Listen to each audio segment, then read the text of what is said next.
Dans cette vidéo, on va corriger 5 exercices sur la notion de fonction en algorithmique et surtout sur leurs applications en statistique et en probabilité. Alors, dans l'exercice 8, on nous dit une boîte contient 5 billes rouges, 8 billes noires et 10 billes jaunes. On tire au hasard une bille dans la boîte et on note sa couleur.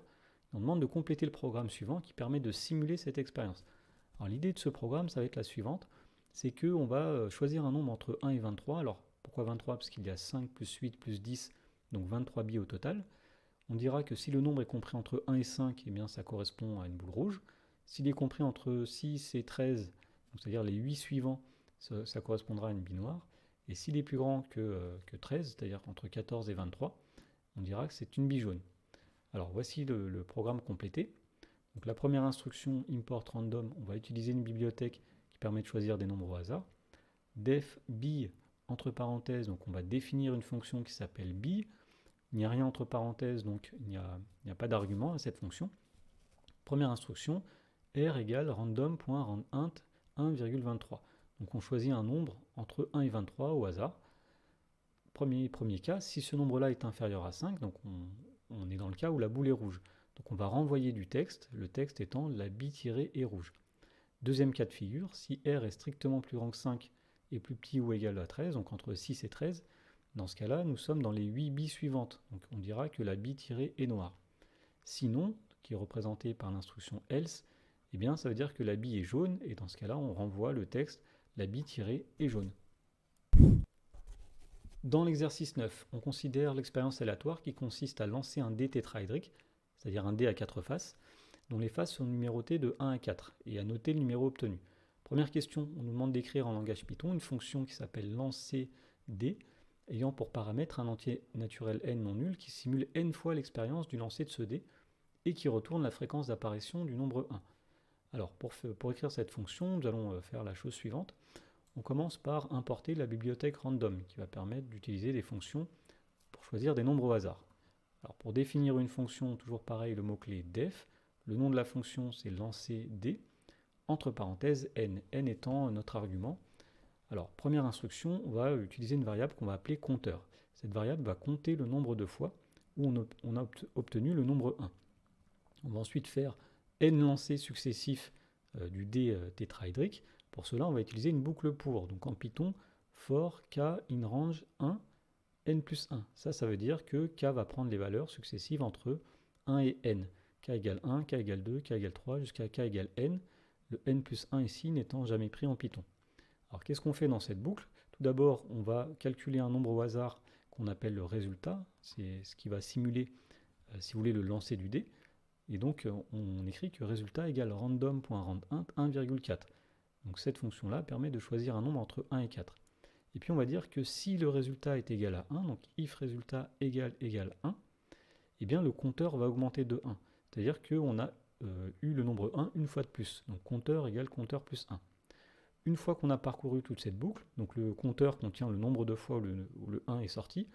Pour calculer la fréquence, eh bien, il suffit de faire le nombre de fois où le 1 est sorti, donc compteur, divisé par le nombre total de lancers, qui est n. Et on renvoie, suite à ça, donc la fréquence. Dans la deuxième question, on nous demande d'appeler la fonction précédente en prenant successivement n égale 100, n égale 1000, n égale 10 000, n égale 1 million. Alors j'ai testé ce programme et j'ai trouvé en tout cas les valeurs suivantes.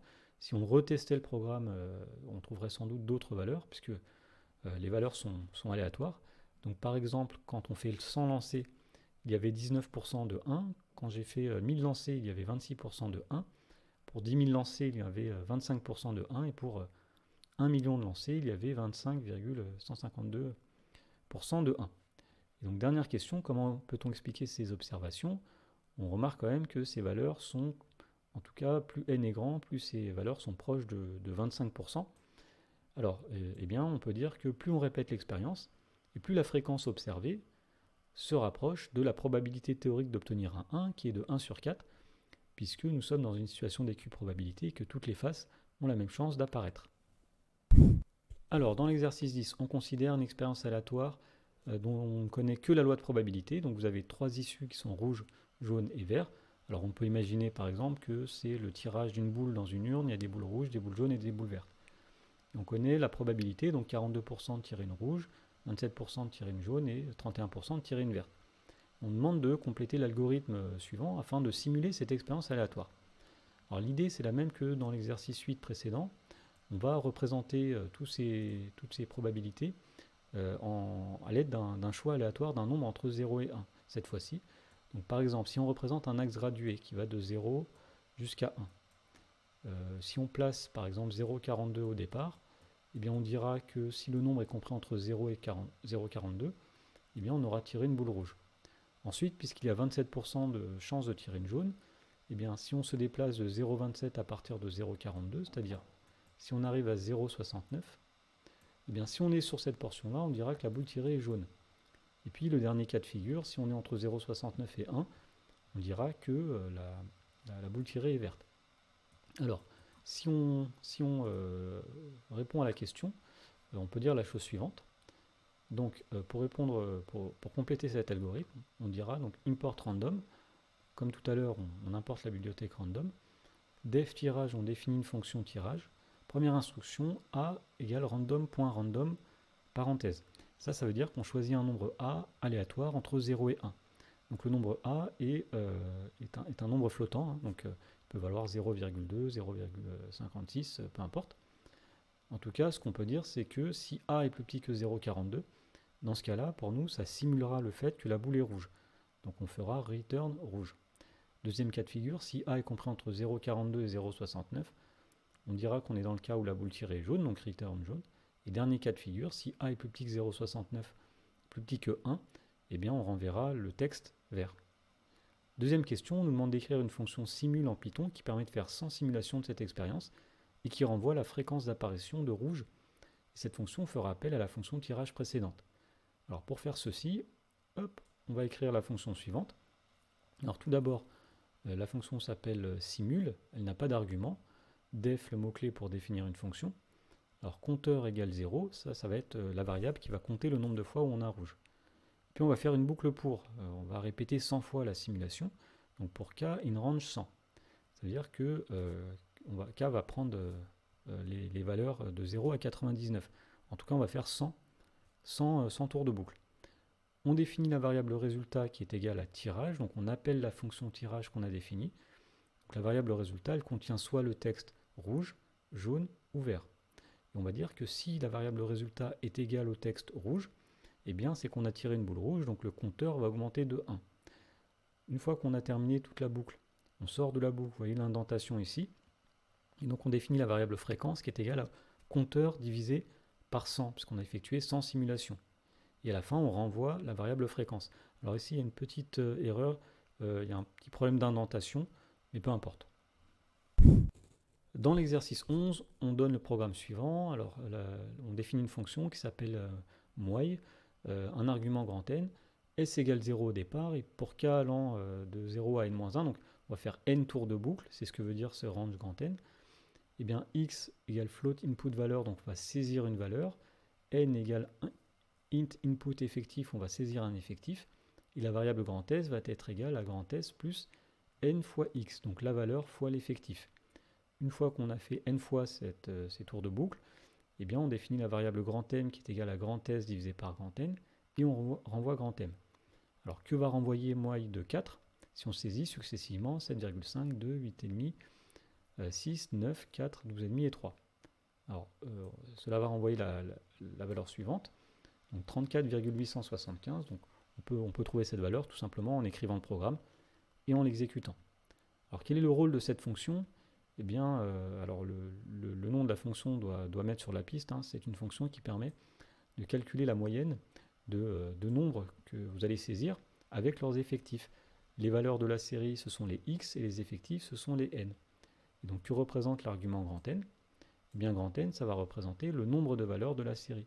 Puisque vous voyez que c'est le nombre de tours de boucle que nous allons faire. Donc, c'est le nombre de fois où on va saisir des valeurs avec leurs effectifs. Pour finir, nous allons faire l'exercice 12. En Python, une liste est une suite d'objets séparés par une virgule. Donc, c'est un concept qu'on n'étudie pas en seconde, mais qu'on étudie en première. Mais bon, on peut le voir quand même sur un exemple. Donc par exemple, la variable grand L suivante est une liste contenant tous les entiers de 1 à 5. Donc grand L égale crochet 1,2,3,4,5. Donc si vous voulez, une liste, hein, c'est un espèce de tableau de nombres. Alors on demande de compléter la fonction qui s'appelle plage de sigma suivante, afin qu'elle renvoie la proportion des valeurs de la liste qui appartiennent à l'intervalle m moins 2 sigma, m plus 2 sigma, où m et sigma sont la moyenne et l'écart type des valeurs de la liste. Alors, on importe une bibliothèque qui s'appelle statistics, donc c'est une bibliothèque assez particulière. Alors, on définit la fonction plage de sigma qui prend un argument, une liste grand L. Par exemple, on pourrait très bien mettre la liste grand L qui était dans l'énoncé. Première instruction, petit m, c'est statistics.min, entre parenthèses grand L. Donc on va utiliser la fonction min de la bibliothèque statistics, on va l'appliquer à la liste L. Et on nous dit que ça va calculer la moyenne de la liste. Alors quand vous avez des dièses comme ça en Python, ce sont des commentaires, ce sont des parties du code qui ne sont pas interprétées. Ça permet simplement d'expliquer le code. Voilà. Deuxième instruction, sigma égale statistics.stdev grand L. Et là on vous dit que c'est l'écart type de la liste. N égale len de grand L. Alors ça c'est une fonction en Python qui permet d'avoir la longueur de la liste. Par exemple ici la longueur de 1, 2, 3, 4, 5, ce serait 5, parce qu'il y a 5 éléments. P égale 0, et ensuite on nous demande de compléter. Alors on veut savoir quand est-ce qu'on est situé dans l'intervalle m moins 2 sigma, m plus 2 sigma. Eh bien on va dire pour chaque valeur dans grand L, si la valeur est plus grande que m moins 2 sigma, et que la valeur est plus petite que m plus 2 sigma, c'est-à-dire si on est bien dans l'intervalle qui est ici, eh bien on va augmenter la variable p de 1, donc on va augmenter le compteur de 1, et donc à la fin nous avons l'effectif du nombre de valeurs comprises dans cet intervalle. Pour avoir une proportion, une fréquence, il faut diviser par le nombre total de valeurs, donc il faut renvoyer à la fin p divisé par n.